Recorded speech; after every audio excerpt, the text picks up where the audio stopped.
আকাশ কান্দে বাতাস কান্দে কান্দে বিবি ফাতিমা, জমিন আসমান কান্দে কান্দে সোনার মদিনা। আল্লাহুম্মা সাল্লি আলা সাইয়্যিদিনা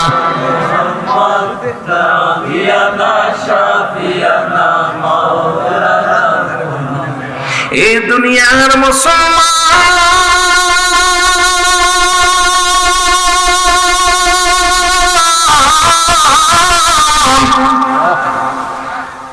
আল্লাহ তাআলা দয়া করে মা করে রিয়াজুল জান্নাহ বেহেশতের বাগানে বসার মতো সুযোগ দান করলো গো।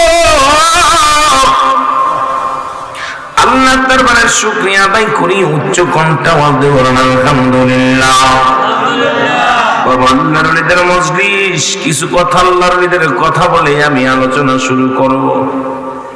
এরই তৎকালীন জামানায় একজন আল্লাহর ওলি এ মুসলমান তার মুরিদানদের নিয়ে মহল্লায় মহল্লায় যায়, ইসলামের দাওয়াত দেয়। জোরে জোরে বলুন আল্লাহু আকবার। আর একটু জোরে জোরে চিল্লায় বলুন আল্লাহু আকবার। প্রতিনিয়ত ইসলামের দাওয়াত দেওয়ার জন্য যায়।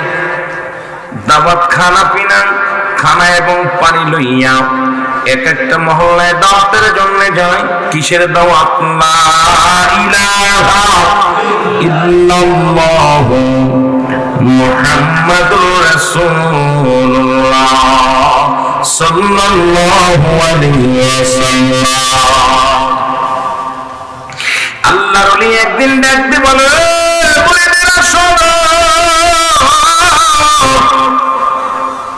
তোমরা এই মহল্লার মধ্যে যাও, খানা এবং পানির সন্ধান করো। যাও, তুমি খানা এবং পানির সন্ধানে চলে যাও। খানা এবং পানির সন্ধানে রওনা হয়ে গেছে। যার হাতে টাকা দিয়ে পাঠাইলেন খানা এবং পানির সন্ধানের জন্য, উনি গেলেন। যাইতে যাইতে একটা হিন্দু শালার মধ্যে প্রবেশ করলেন, হিন্দু প্রহরীদের মধ্যে প্রবেশ করলেন। প্রবেশ করিয়া দেখে একটা মূর্তি বানানো, মাটি দিয়া পাথর দিয়া সুন্দর একটা মহিলা মূর্তি বানানো। এই মূর্তির কাছে সবাই মাথা নত করে আপাতারা সাহায্য চায়।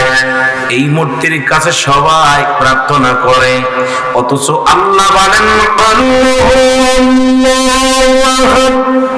আল্লাহুস সামাদ লাম ইয়ালিদ ওয়া লাম ইউলাদ ওয়া লাম ইয়াকুল লাহু কুফুয়ান আহাদ। জোরে জোরে চিল্লায় বলা যাবে না মারহাবা। আর জোরে জোরে চিল্লায় বলা যাবে না আল্লাহু আকবার। আল্লাহ বলে, দুনিয়ার মানুষ শুনে নাও, আমি আল্লাহ, আমার কোনো দ্বিতীয় নেই। পৃথিবীর মধ্যে একমাত্র সাহায্য চাইব কার কাছে? আল্লাহর কাছে। হায়াত মৌতের মালিককে। জোরে চিল্লায় বলেন, মৌতের মালিককে, হায়াতের মালিককে, রিজিকের মালিককে, ধন দৌলতের মালিককে, সব কিছুর মালিক আমার আল্লাহ। ও আমার ভাইরা, আমার বন্ধুরা, আমার ওই সুন্দরী মূর্তির প্রেমে পড়ে গেলেন আল্লাহর ওলির মুরিদ। ওখানে সিজদার মধ্যে পড়ে গেলেন। অথচ আল্লাহ বলেন, বান্দারে শুনে নাও, এই পৃথিবীর সব কিছুর মালিক আমি আল্লাহ। আপনি বলে দেন, আমি আল্লাহ এক, আমি আল্লাহ এক। পৃথিবীর মধ্যে কারো জন্ম দিই নাই, কারো থেকে জন্ম নিই নাই। এই আসমান জমিনের মধ্যে আমার সমতুল্য, আমার সমকক্ষ আর কেউ নাই। জোরে জোরে চিল্লায় বলা যাবে না মারহাবা।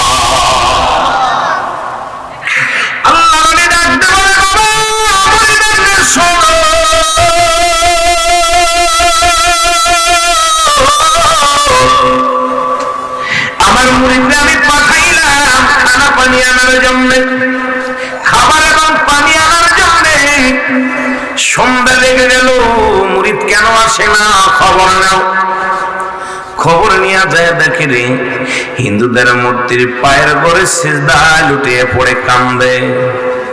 ডাক দে বলে, রে পাগল, এ আল্লাহর মুরিদ, তুমি কেন মূর্তির সামনে মাথা নত করে দাঁড়ায় আছো? বলে আমার এই মূর্তি মনে প্রাণে এমন ভালো লাগছে, এই মূর্তির প্রেমে আমি এমন ভাবে পড়েছি, এই মাটির মূর্তির প্রেম ছাড়া আমি কিচ্ছু বুঝি না, দুনিয়ার কোন জিন্দেগি আমি বুঝি না, দুনিয়ার কোন বন্দেগি আমি বুঝি না, এই মাটির পুতুলের প্রেমে আমি পড়ে গেছি। খবর চলে গেল আল্লাহর ওলির কাছে, আল্লাহর ওলির দরবারে যাওয়া বলে, হুজুর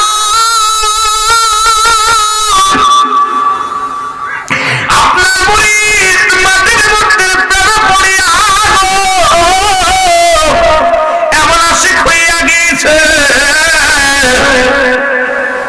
ওনাকে উঠানো যায় না, ওনাকে আমি উঠে আনতে পারি না। আল্লাহর ওলি আস্তে আস্তে করে চলে গেলেন, যাইয়া এ মুসলমান মুরিদকে ডাকতে বলে, বাবা মুরিদ তোমাকে না পাঠাইলাম খানা এবং পানির